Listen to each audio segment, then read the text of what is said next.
దైవ సమానం. రక్తదానం అంటే ప్రాణదానం. నిజాయితీ రుజువర్తని ప్రతిదాతకు ప్రధానం.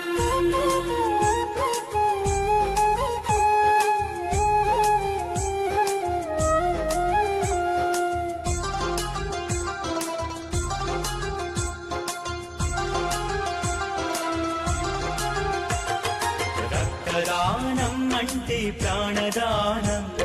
రక్తమిచ్చు ప్రతి మనిషి దైవ సమానం.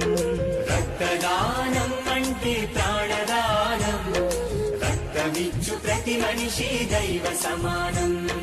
మరణానికి చేరువలు మనిషున్న క్షణంలో